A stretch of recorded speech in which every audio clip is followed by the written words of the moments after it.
Yeah, operators.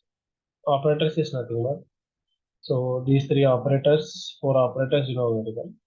So fifth operator is different. So fifth operator is a modulus operator. When numerator value is big, denominator value is small, you should take the remainder value. When numerator is small compared to denominator, we should take numerator is the answer. So that is the solution. For example, if we take 11 modulus 10, what is the remainder of R? So because compared to the numerator, denominator is big, so we should take the remainder. Now here, the difference here numerator is small, so we should take the numerator is answer. Here also numerator is your answer. Next, coming to logical operators. Logical operators will take the input is zeros and ones, the output also 0 and 1. The input is 0, 1, the output also what? 0, 1. But sometimes what happen? Sometimes what happen? For example, if you,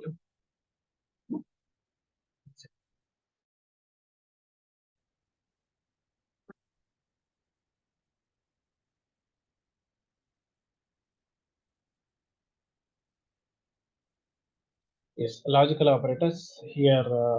These are total three tables are there. One is the logical table. When 0, 0 is when both are true only, it becomes true.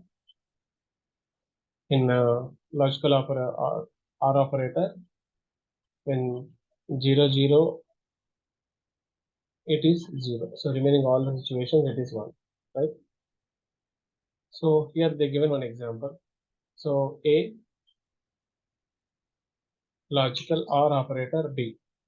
So what is your answer here? A is true, they taken, B they taken. The result is true. Next one is false, because when both are true only, it is true. Not A means the value will be hidden. So relation operators is nothing but, so there are 6 operators. So these are very simple. Okay.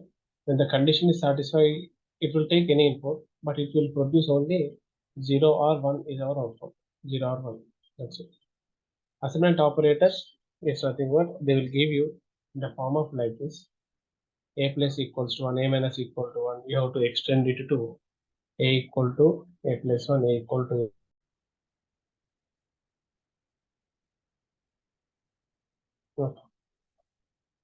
Now coming to here one example, a equals to a plus equals to 1 is nothing but we should elaborate to what a equals to a plus 1. The answer will be 11. So b equal to b minus 3. B equal to b minus 3 nothing but 30 minus 3. The answer is 27. So like this, it will go c equal to c into 7, 30 into 7. The answer is 310.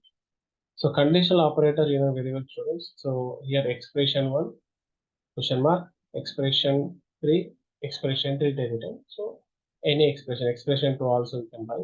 Now I'm taking one example here. Same example I'm taking. Conditional operator. Okay, conditional operator. So what is the output of this? When this condition is true, A value will be executed. When this condition is false, B value will be executed. Okay, here condition is false. So which value will be executed? B value will be executed. B value will be executed. Let us take one more example. Addition to that, B equals to 1, C equals to 2, D equal to 3, E equal to 4. Next, I'm writing here F equals to. Can you tell me the output of this code after written my statement? Can you tell me the answer? What is the answer for this?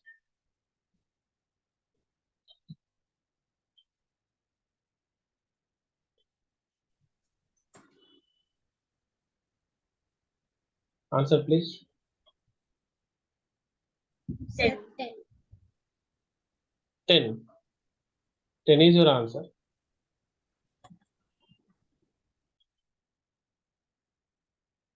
If A less than B, what is your answer? 2? 2. 2. 2 is the correct answer. If C greater than D, what is your answer? 3. C greater than D. Answer please. 3. 3. 3 is the answer. Right, very good. Okay. So this is about conditional operator, you know very well. So increment decrement operator also you know very well. Post increment, pre increment. Okay. So here I will take one example here. So suppose I am taking A equals to 10, comma B equals to 9. So B equal to I am taken. B equals to A plus plus. So what is your A value and B value? Tell me. What is the A value?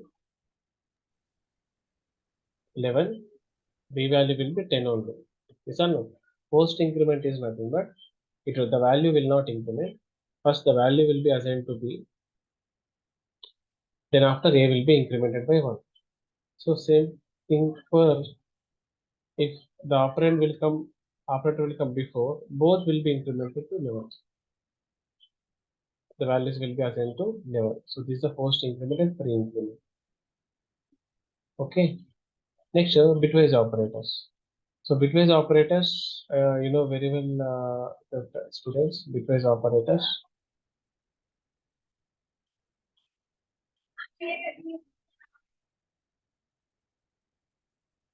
See, in Python notes, I mentioned very clear. These are all.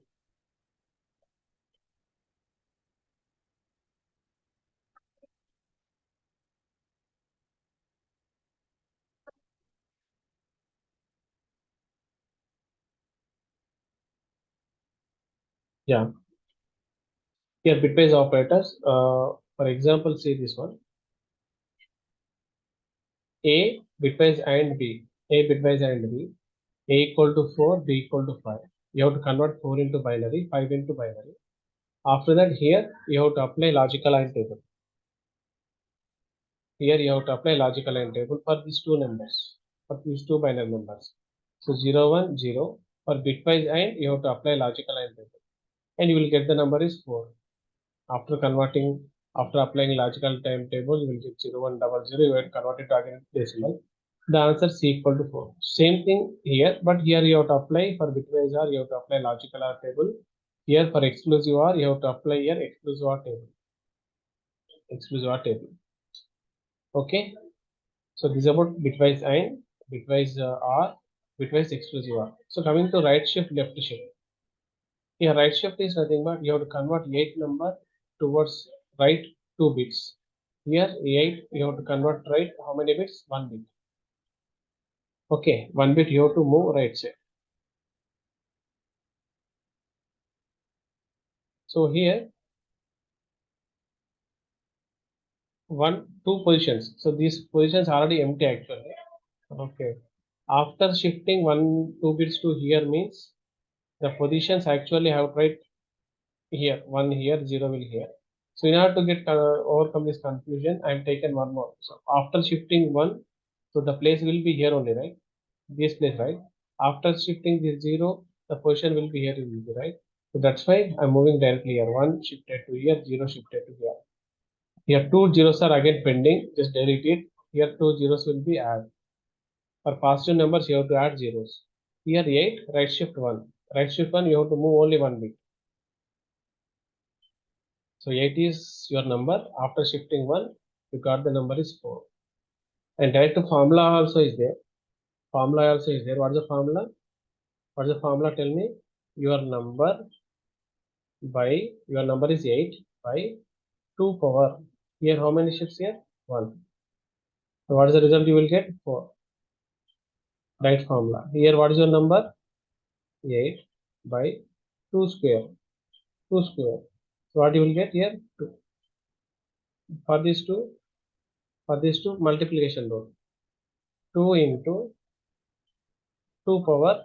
How many shifts here? 2 shifts. Your number is 2. Your given number is 2. 2 power how many shifts here? 2. The answer is 8. So here 2 into 2 power 1. What is your answer? 4. Here left shift. Left shift means what here? What is in the left shift here? Left shift means you have to move like this direction. Like this direction you have to move. Okay, here 1 bit they have to move. So like this. 1 bit move, 1 bit move, 1 bit move. Here 2 bits move. So this is about bitwise operator. So tilde operator I'm not going to explain that much. So just apply the formula minus of n plus 1 formula in for the tilde operator. They applied here a value. In this example it is a 60. Just apply 60 in minus of n plus 1 formula. In the place of n apply 60. Minus of n plus 1 means it becomes as a 61. Minus 61. The answer is minus 60. So logical operators, you know very well it. Logical are tables. These are the tables. So I mentioned here x equal to 5. X less than 3, the condition is true. Here x less than the condition is true. When both are true, the result is true. These are the okay. Here logical operators completed. Okay. Next, scope and lifetime of a variable. So there are actually see students. I'm going to explain very clear on this. Listen carefully. Class. For example, I am taking class. Class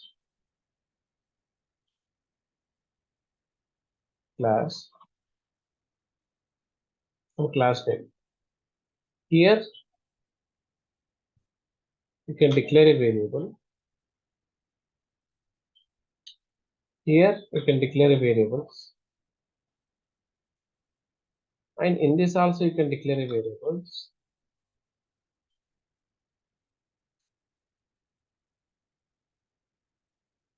And take one function.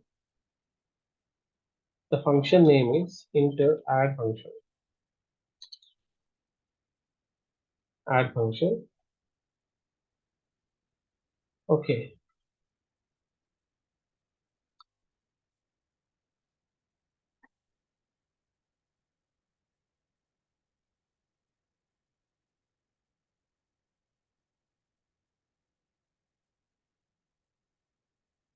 So no need to write.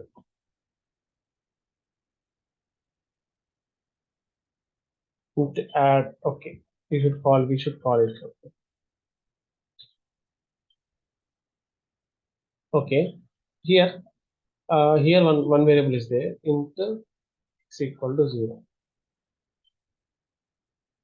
See students, the meaning of this all the statements is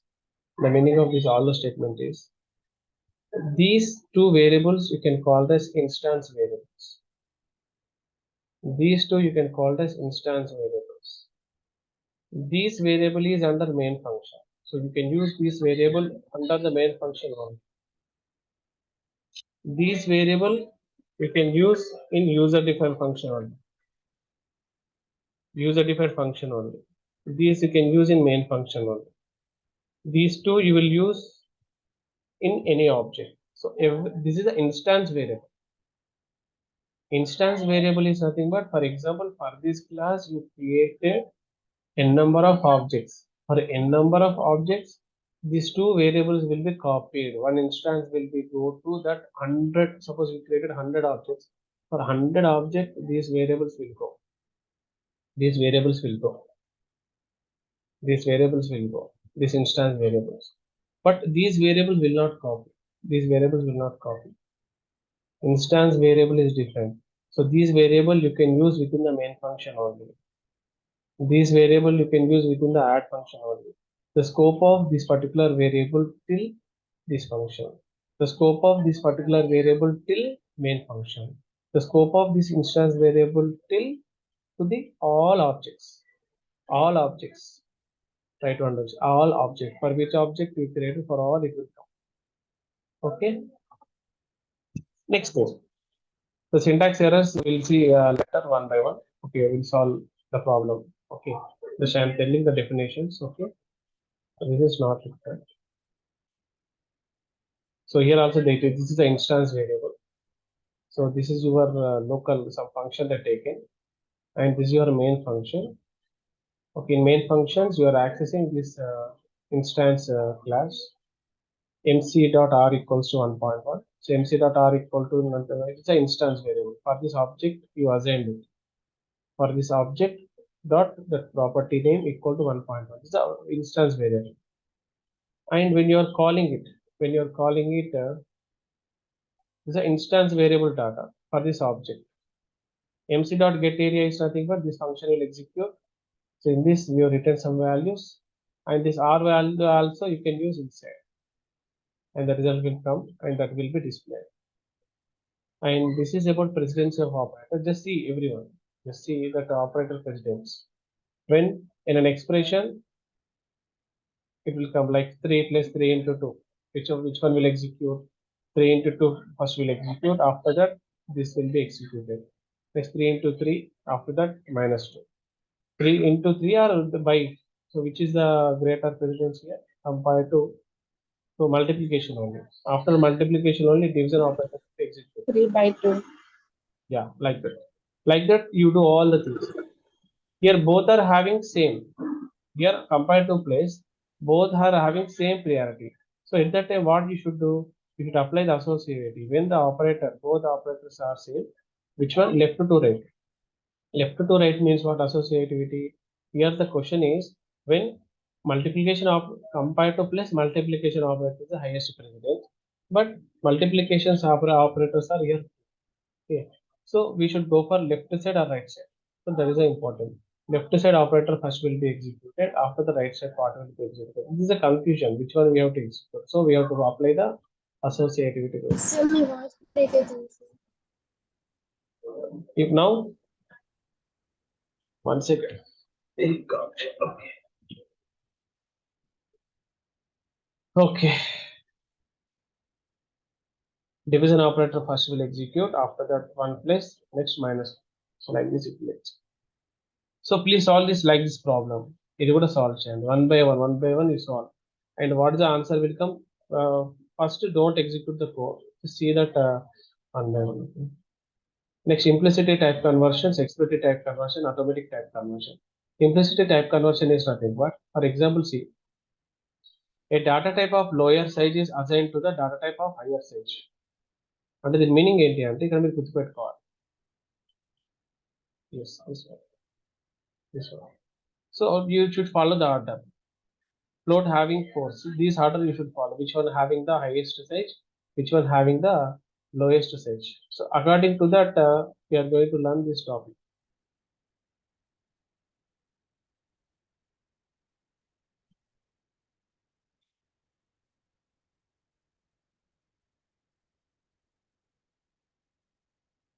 Okay, implicit type conversion is nothing but when you want to store a data type of lower size is assigned to a data higher size. So x equal to 10. X equal actually the integer is how much? Integer but byte is how much? 4 bytes. Double size is how much? So here what you written y equal to x you written. It means what? X value you want to store in y. It means what? X is stored in y. It means what? 4 bytes of information stored in y. So 4 bytes of your integer value is converted as 8.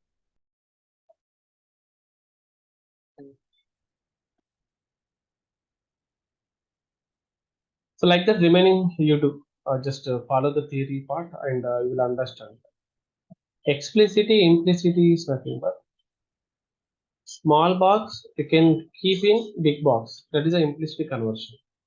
Explicitly is nothing but big box you want to convert, you want to store in small box. That is a little bit difficult. So that is an explicit type conversion simply. X is a 8 bytes. In y is the integer. When you want to store y equal to x, so it becomes complex. So at that time, what happened? Your fractional part will be deleted. X equal to 10.5, the fractional part will be deleted. So it becomes as a 10. Becomes as a 10. Okay, got it? 8 bytes of value is converted as a 4 bytes value. Your 8 bytes is 10.5 is converted to 4. So it becomes as a 10. So these conversion you can call this larger size to smaller like this. So Boolean conversion also is there. Boolean conversion cannot assign to the any other data type except Boolean. All the remaining 7 data types can be assigned to only one another, but Boolean cannot.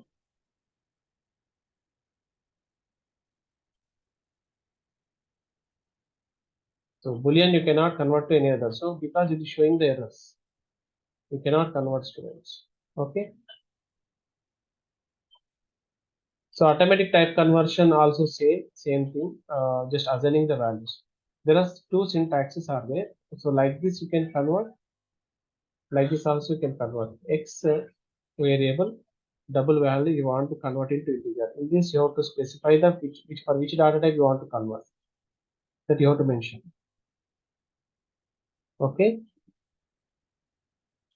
So automatic type conversion is just assigning the variable p equal to I. So your byte value is converted into a integer. By seeing this code, you can easily tell students.